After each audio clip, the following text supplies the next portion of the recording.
How many of you sort of know where it is or have seen it yourselves? Quite a few. Okay, great. So this is a map we had in our collection. It's from 1942, so well after the house itself was built. And you've got the Chantry House just here, adjoining St Mary's Church. Most maps actually don't show it as a separate building, but I wanted to find one that had it marked on.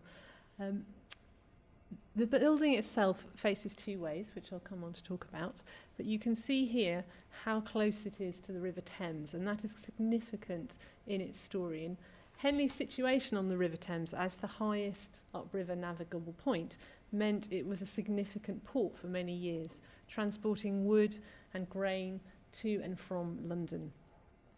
In the 15th and 17th century then, this area along the river, and obviously where the house itself was, would have been a complex of granaries and storehouses and malt houses. So first we really need to address this issue of the name of the house. So the picture here shows the west side facing into the churchyard of St Mary's Church.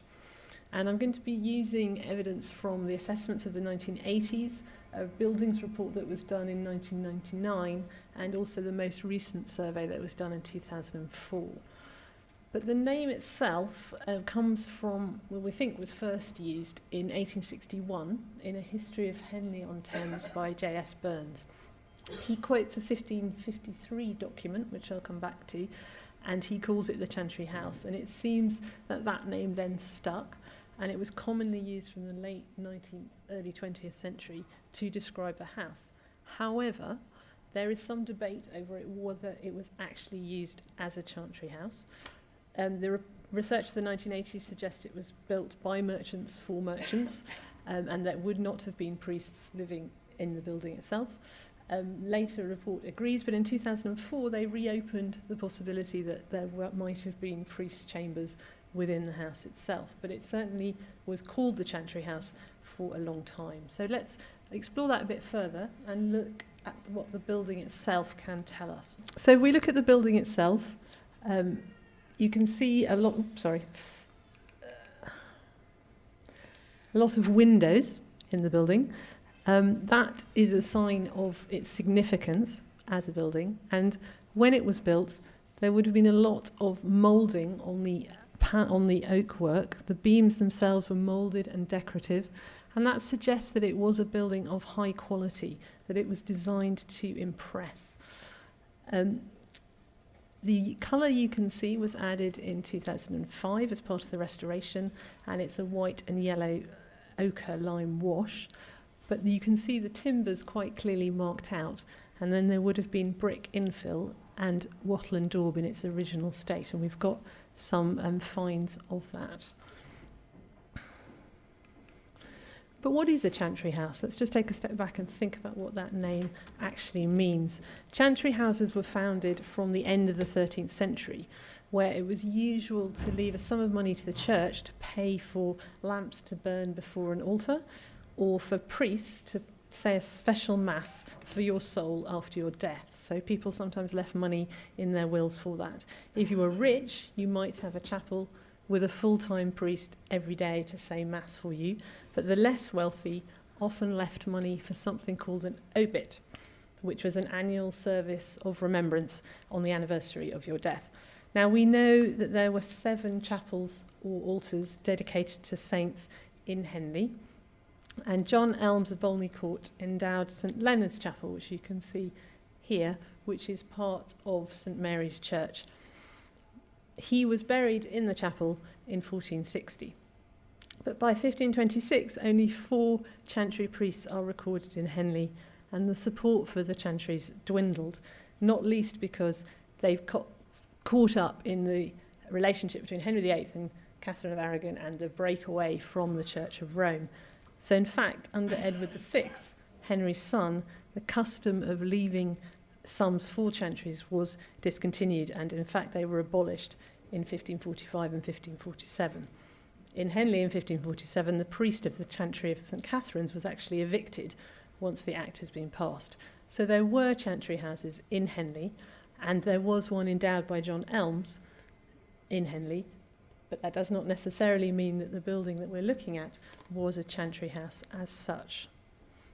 So John Elms appears in the earliest deed about this property. In 1444, John Elms and John Devine purchased a messuage, which is a dwelling, and an empty plot of land from the church at the time, from John Say, who was the rector. And their names, it's not come out very clearly, but their names are up in this top left-hand corner. And this building is this record is held at the Oxfordshire History Centre in Oxford. So we know that that's when the site is really first mentioned in a recorded document. But we don't know what they bought it for, and it's quite likely that the building itself was not there at that time. This is where that name Chantry House really comes from. So this is that deed of 1553, when Ralph Radcliffe, conveyed to Thomas Lyrard a property described as a messuage in the churchyard called the schoolhouse, 4 chambers in the churchyard called the priest's chambers, a woodhouse, granaries, and some land. So this mentions priests specifically, but it does not necessarily mean that the 4 chambers in the churchyard are within the building that we now know as the Chantry House, but it is ambiguous. It does, however, mention a schoolhouse, and we know that there were schools in Henley at this time. There's a record of a schoolmaster in Henley in 1420, when Robert Simon, schoolmaster, was clerk to the community and paid 6 shillings and 8 pence a year. And certainly by 1532, schooling was well established, because Thomas Robertson, who was master of Magdalen College School in Oxford and chaplain to Bishop Longland, who was born in Henley, he dedicated a new edition of Lilly's Latin grammar to the bishop for the use in Henley School.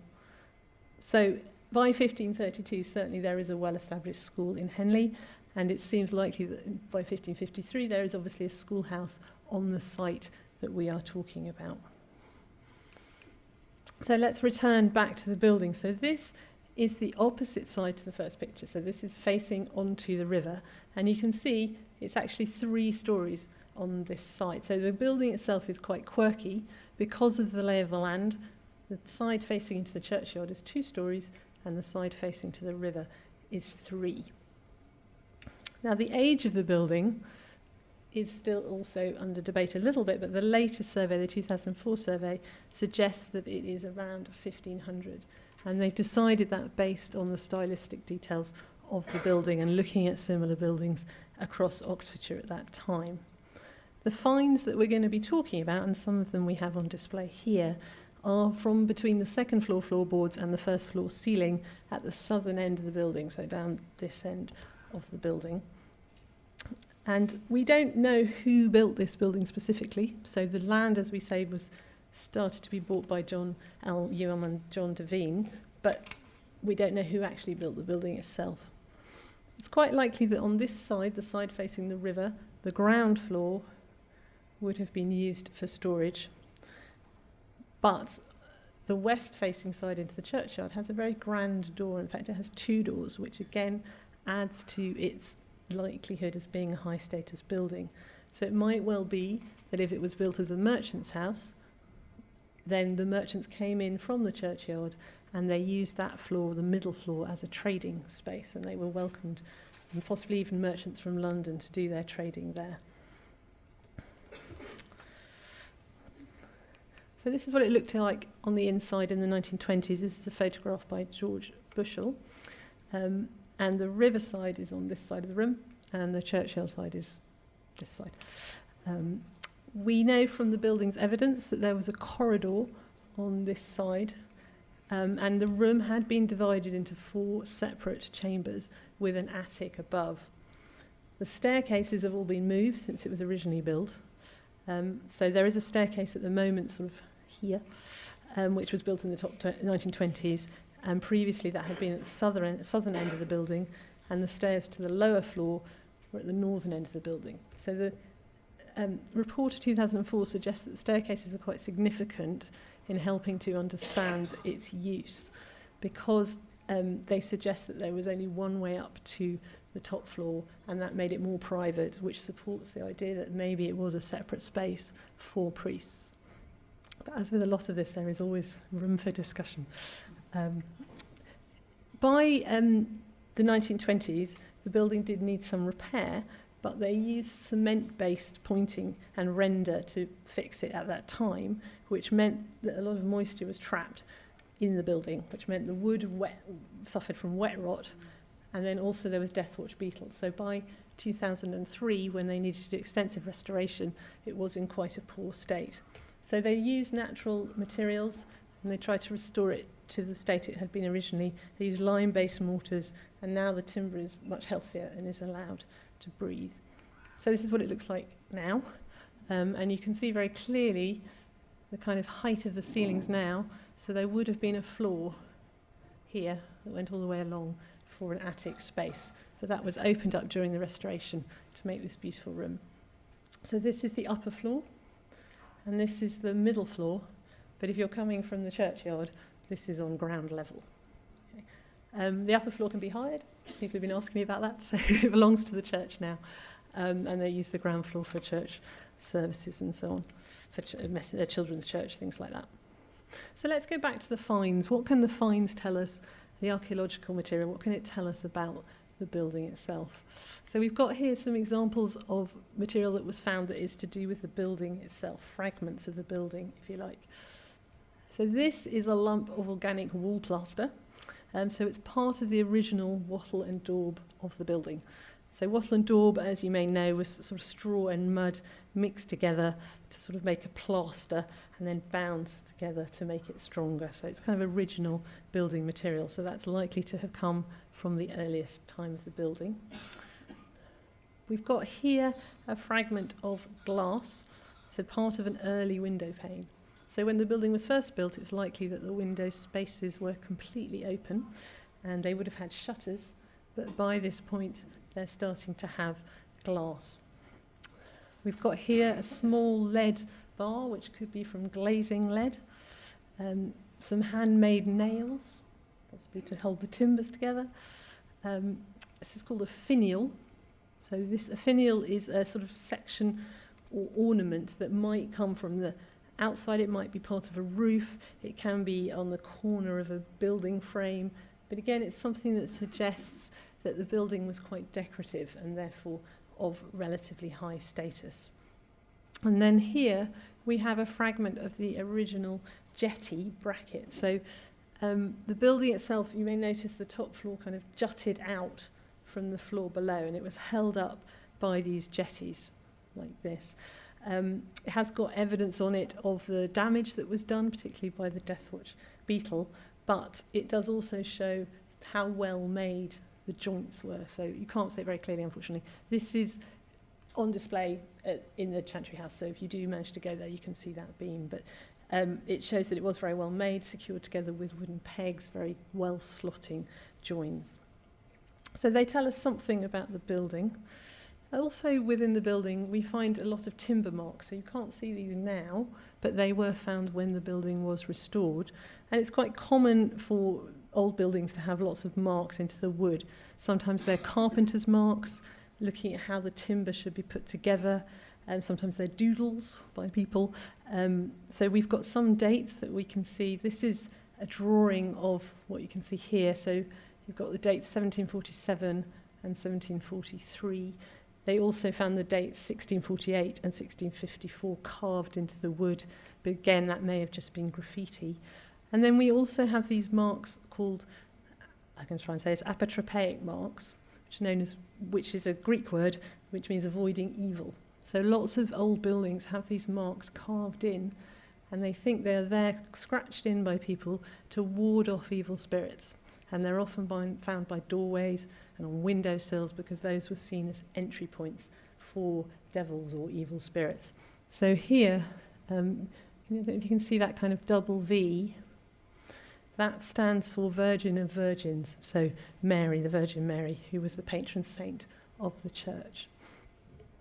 And these pictures are just from the final report, these ones. So we have these questions. I should say a lot of the finds we have are undated. So I'm kind of making conclusions from what we know and some of the documentary evidence as well. But obviously coinage can be particularly helpful for telling us about the date of a building and what's happened there. So we found a number of different coins during the restoration, or they were found. So this is a silver half-groat from the time of Queen Elizabeth I. This is the oldest coin that was found, worth about 2 English pennies at the time. There was also a silver half-groat of James I found as well. Then going clockwise, we've got here some royal farthings from Charles I's reign. These are in quite good condition, which suggests they were lost quite soon after they were issued. And then we have here the rose farthing, which is dated to his reign, but less specifically. That shows a crown over crossed swords, I'm sorry you can't see it very clearly, and the Tudor rose. Now, copper farthings or rose farthings were first issued under James I because the general public were asking for lower value coinage because they couldn't afford the silver coins. So they introduced these copper farthings, and what they have in them is this kind of plug. You can see the slightly different colour here and here. That is because it is a mixed metal. So they put a plug of brass into the copper, and that made it actually very hard to forge. So they were producing coinage that they didn't want to be forged, but it did diminish the value. Other coins were found. We've got a George II halfpenny, 1731. That's out for you to have a look at later. And they also found coins from George VI era, a 1939 coin, a coin from earlier from William and Mary's reign in the late 17th century. So lots of coins that help us know the life of the building, and obviously coins can very easily fall between the floorboards, so not surprising that some of those turn up. And we have a number of other undated miscellaneous items. So here, a button with a fabric of thread, a hand-cut tortoiseshell comb, some metal ends from shoelaces, about 138 dressmaker's pins all together. I imagine the dressmaker was quite annoyed to drop those under the floor.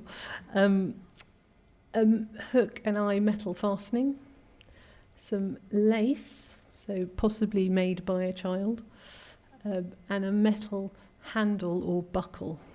So these are all undated, so we don't quite know when they're from, but to me they sort of suggest dressmaking or clothing or something like that. So, and there were some other finds as well that I haven't put up because they weren't as interesting, frankly. So we had lead shot, we had lead weights, there were some kind of tops of a metal tack, just sort of general bits and pieces that you might just drop and not remember that you've dropped or not worry about trying to find. But they do give us a glimpse into who might have been there or what was happening. So, you know, the comb, who knows who knew that. The time it was used predominantly used by boys. I'll come on to that in a moment. But the dressmaker as well, does that date from the 1600s, or is it possibly much, much later? Quite possibly.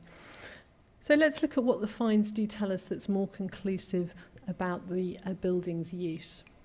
So even without knowing from some of the documents that it was a schoolhouse, we find evidence that it was used in that way. So we've got here the ends of a quill pen. We have some slate pencils, more quill pen ends, and we have here a little bundle of sticks. That could have been a brush. It could have been used to beat the children with. We don't know. And in fact, there's quite a lot in the records about punishment. So I'll just read you a quote from one of the statutes. The master must manage the school, direct the ushers' teachings, dispose the scholars into forms, and appoint weekly prefects to note their behaviour. The best scholar in the form was made captain of ye form for better encouragement of each one of their scholars to greater study and diligence. And scholars were not to cast morsels of bread or other victual about the school, to ye defiling and breeding of vermin in ye same. However, part of the finds in 2004 were food remains and even the skeleton of a mummified mouse. So it is quite likely that a lot of food was dropped. But this evidence alone tells us that it is used as a school. Now, the building itself was very large, so when it was first built, the town was probably too small to need a school that size. But as we have seen from the documents, there was a school there by 1553. So let's find out about its use as a school from the 17th century. So this is a record of the Charter of King James I, which was issued in 1604, bestowing the right to found a free school in Henley at the humble petition of the inhabitants of the town.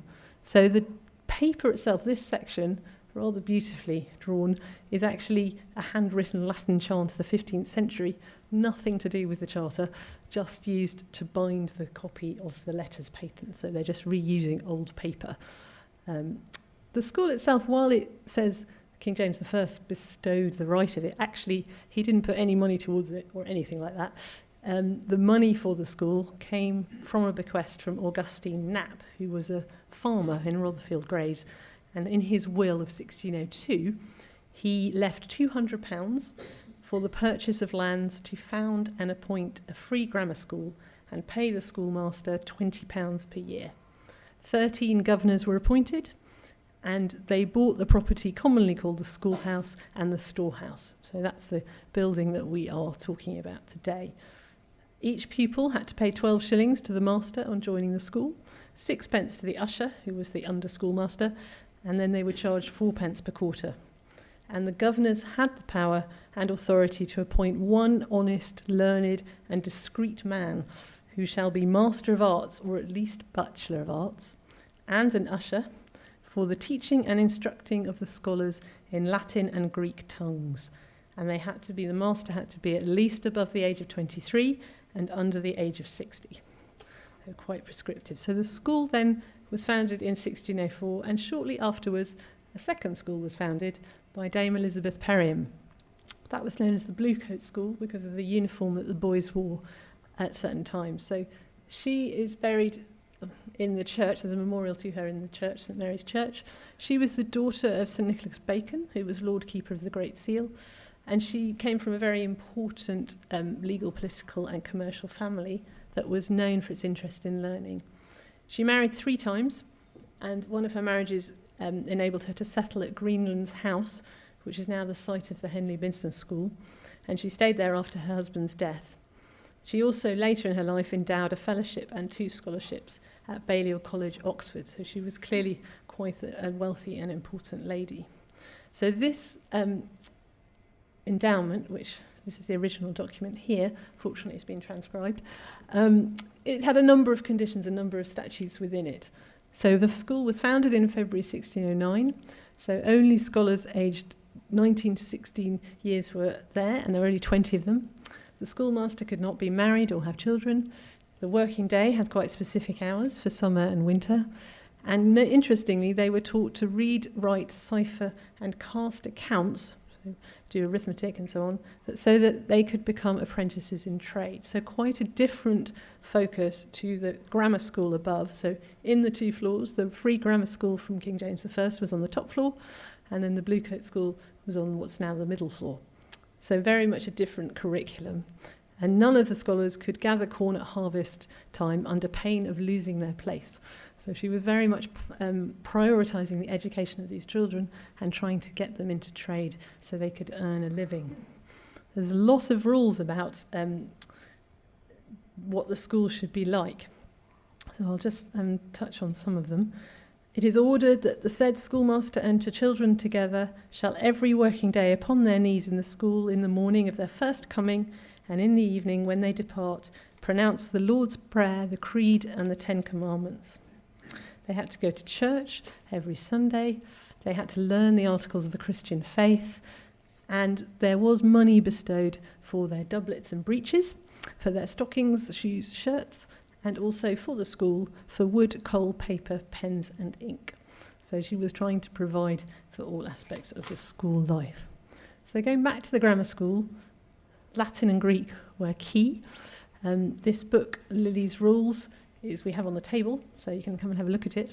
Dated 1624, so this is what it says on the front.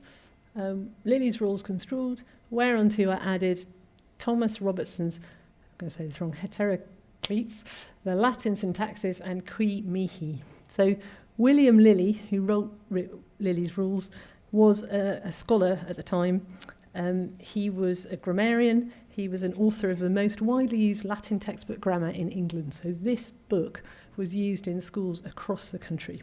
He was a friend of Thomas More, he was a contemporary of Erasmus, and he was the first High Master of St Paul's School in London. So it's not surprising that this book is in the school because it was used everywhere. The heterocletes, sorry if I'm saying this wrong, is an irregularly declined word. So it's basically declining Greek and Latin nouns. Thomas Robertson put the list together. The Latin syntax looks at word order, cases, tenses, moods, and so on, and sentences. And the qui mihi is the first words of a sort of poem, a Latin poem called the Carmen de Moribus, which is actually a kind of list of rules, grammar rules and school regulations, and a kind of reading list for the boys that William Lilly wrote. So this book is a kind of compound of different Latin exercises and different reading. It was printed, so it's down here, by the Company of Stationers. So that was the Worshipful Company of Stationers. They were one of the City of London livery companies. Inside the front cover, there is handwritten text, quite illegible. There's a sort of signature that says William B, so we think that might be the owner of the book. There's lots of scribbles throughout the book, and the first page is entitled To the Reader and signed off, Thine in the Lord, William Hayne. That's the only English in the book. The rest of it is all in Latin. But it is a good example of the kind of curriculum teaching that was done at the time. And it's not the only evidence of schooling that we found. So we have here lots of bits of paper, paper fragments from Latin books that were found. This is a sheet of parchment, possibly vellum, with lots of lines of Latin, possibly a punishment, having to write the same thing out lots of times. We have here lots of scraps as well of exercise books. Large amounts of paper and fabric were found. So that could have been the schoolboys being careless, but it's quite likely that mice tore it all up and put it together for nesting material, or even that the people using the building at the time were using the paper to plug the drafty cracks in the floorboards. We're not quite sure. But these pages are all from school books, Latin, Greek and English. So it's a whole mix of material from when the classics were the core curriculum. Something else that was taught that we know about, these are jetons. So these look like coins, but they were used in medieval times as merchants' tokens. They didn't have monetary value as such, but they were given a value in trading terms, and the merchants would have a reckoning table where they would have the coins so they would work out trades and business. Often they were designed afresh each year, so the accounts were wiped clean, and this is the phrase, wiping the slate clean, that's where it comes from. So New Year they would change the design, so it was a new set of jetons. But they were also used in schools to teach arithmetic. So it's quite likely that rather than these coming from the time when the building was a merchant's property, that they actually come from the school and they were used for arithmetic. They're a mixture of materials, so we've got lead, we've got brass with these pains brings gains. Very good moral message there. Copper taken from the Henley-on-Thames Corporation, and English version of the Nuremberg tokens. So these tokens were used across Europe. There were various makers, Wolf-Laufer second, Wolf-Laufer third, Hans Krauwinkel. Their names are on these tokens, but actually these are probably produced in England. The top token has a 5-arch bridge over a river, or it could be a crown. It's not very clear. It's inscribed with letters that look like SSL. The token with pains bring gains has the name William Hall on it. So the merchants would produce their own tokens. They would have their name on them. It doesn't prove what the building was used for, but I think it is more likely they were used in the schooling. So in terms of how they were used, quick bit of maths, for addition, a bit like an abacus, a 3D abacus, but this would be done flat on a table on a reckoning cloth. So you have no more than 4 jetons in a line, and then you need to move them up, and you have no more than 1 in between. So if we look at this number, 1742, you've got the 2 at the bottom, you've got the 440, because x is 10, you've got 200, but then you've also got between the 100 and the M for 1,000, you've got 1 token, which stands for 500. So you've got 1,500 plus 2 is 742. and then adding them together, you've got the 4, 2 10s and a 50, and then a 500 and a 100. So you've got the two sums laid out, and then when you add them together, you start at the bottom and you just kind of move them up, because you're not supposed to have more than 4 in a line. So if you added the 4 and the 2, you get 6. So you have 1 on the bottom and then 5, and so on. So it just shows you how they would have done that. Quite complicated for us, probably very complicated for the boys as well. So the school continues as a school from the 1600s right through, but there are signs that all is not entirely well all the time. Some of the documents, so some of the problems that the school had. So this is from a case, particularly in 1777, where it is recorded that the school has been for a considerable time neglected, not only by the parents not sending their children to be taught, but by the master keeping school at his own house, the further part of all the town. So the master was clearly not living in the schoolhouse and teaching there. He had a house elsewhere in Henley, and the boys were going to his house. It was stipulated in Augustine Snap's will that the annual stipend for the master was £20, and it wasn't supposed to go above that. So you can imagine by the 1770s that actually it was quite hard to retain the master when the price of what they were being paid hadn't changed at all in over 100 years. And there are instances of the master failing to attend school and being reprimanded by the governors. This case in particular came about because the master was refusing to teach the children writing and arithmetic, and the parents had sent the children saying they should be taught to read English and to be instructed in writing and arithmetic, but he refused to do so, alleging he has no right to teach the children anything but Latin and Greek. So the governors wrote to a gentleman called Thomas Warren and asked him what to do. So they said, it says at the top, "Your opinion is desired whether the master of the free grammar school is not obliged to teach the children to read English and to be instructed in the English tongue, writing and arithmetic." He wrote back after some consideration and said, "I have fully reconsidered the above case and cannot for anything to wonder but to think that the master or the undermaster of the above school are obliged to teach any of the scholars that come to the school English. It will, I think, be making them masters of a parish school instead of a free grammar school. It certainly would be intended that children from their first beginning learn to read the first rudiments of English, so as not to come into a free grammar school to be taught it, and therefore I am obliged to confirm my former opinion." So he said if the master of the grammar school is teaching them English, that makes him no more than the master of a parish school, so it's kind of beneath his status. So he was supporting the master that actually he was only supposed to teach Latin and Greek. The undermaster or the usher could teach reading, writing and arithmetic, but it was beneath the master himself.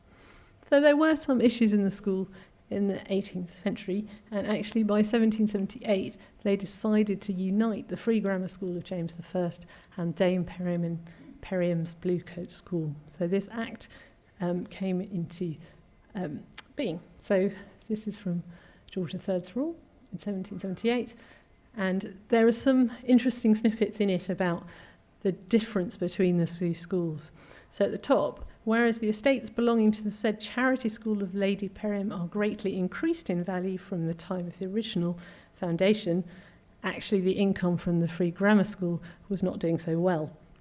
And it lists the income being about £98 or £100 for the free grammar school, and the income belonging to the charity Lady Perriam School is of about £134, and they have public funds of £800 upwards. So the charity school was actually doing extremely well, and they decided to merge the two schools to make them more sustainable.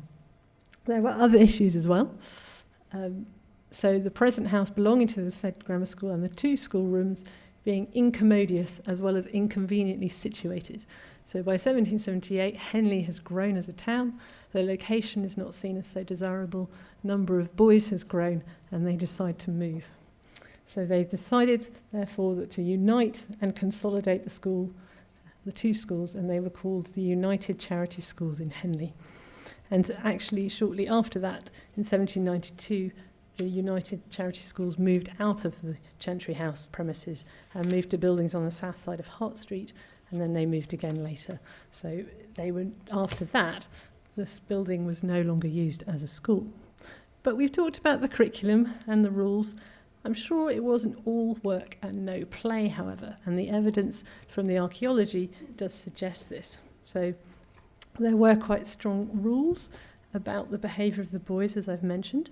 So it is ordered that if at any time any scholar there shall be wilfully and stubbornly resisting the schoolmaster, when correction shall be offered, or otherwise misbehave himself to the evil example of the rest of the scholars, then it shall and may be lawful to and for the governors of the said school on 2 occasions of this to expulse and bar the said obstinate scholars from the said school until such time as the said schoolmaster and governors shall upon his submission allow of him again. So the governors had a lot of authority to expel the naughtiest children.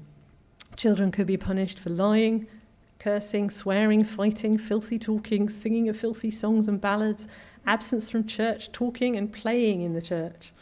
In 1612, the school statute said, no scholar shall play within the school at any game at all.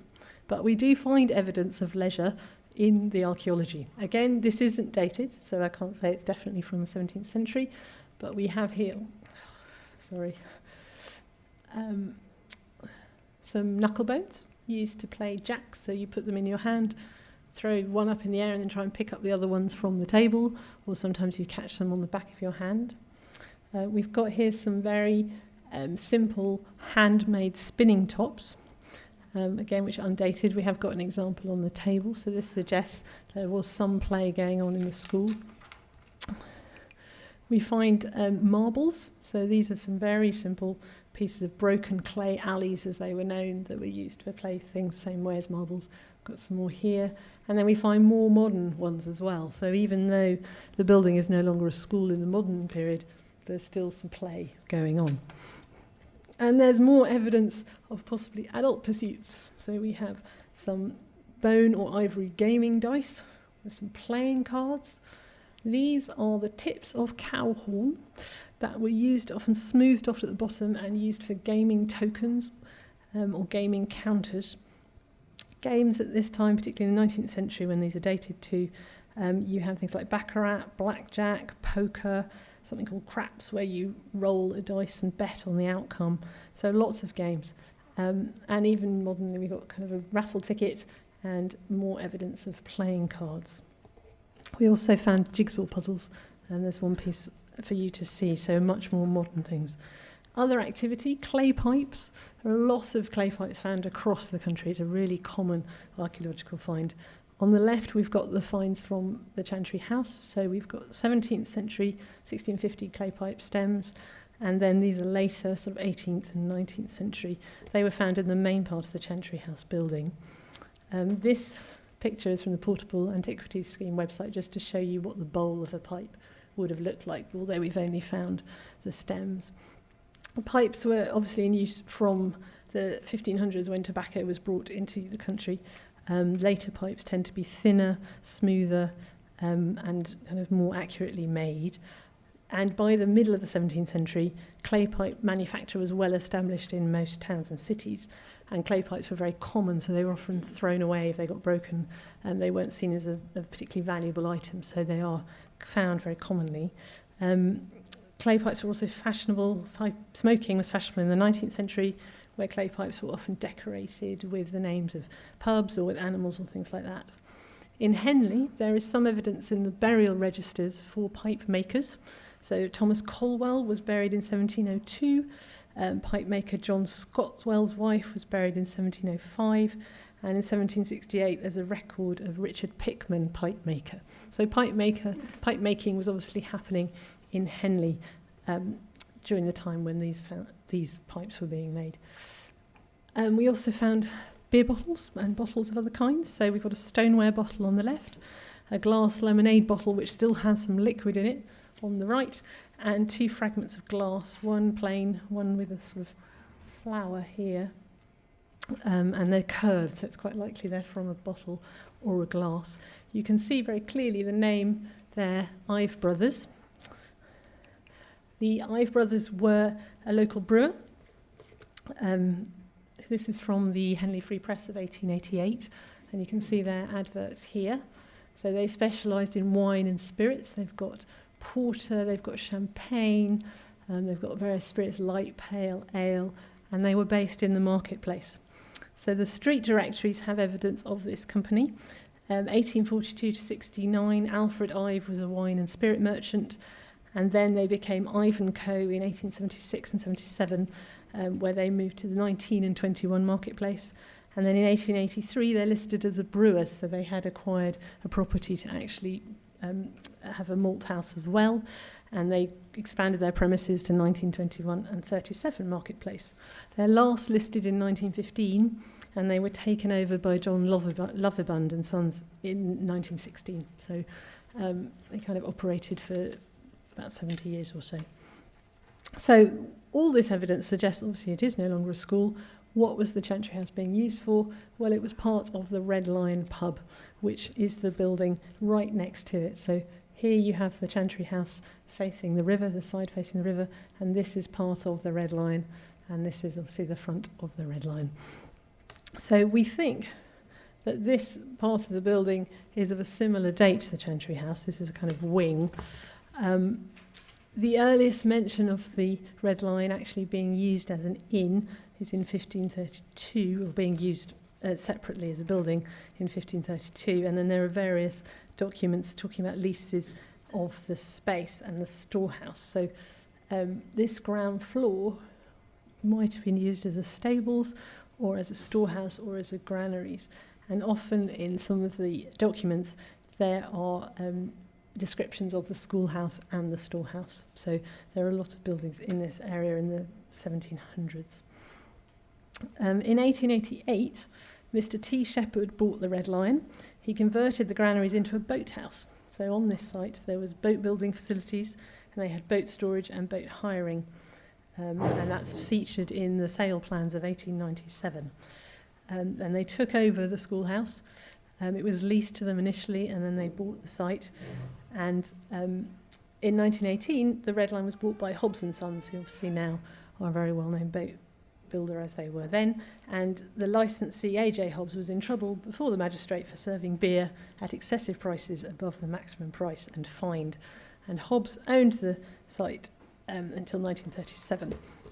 So after the building was used as a schoolhouse, it was then used by the Red Lion for storage and became part of the pub. So we've seen a kind of overview then of all the different uses of the space. This picture again from 1925, shortly after the building went back into church hands in 1923, and again taken by George Bushell, who was a well-known local photographer. So just to recap, we think it was built in about 1500, probably by merchants for trading and as a storehouse, although it is possible, because of the mention of priest chambers, that there may have been some kind of religious use. It was used as a school from the 1550s to 1792, when it was leased by the Red Lion, who then bought it in 1846. And it was owned by the Red Lion until 1923, when it returned to the church, who own it today. Just to finish, it was very much a part of the architectural landscape. John Piper painted the Chantry House in 1983.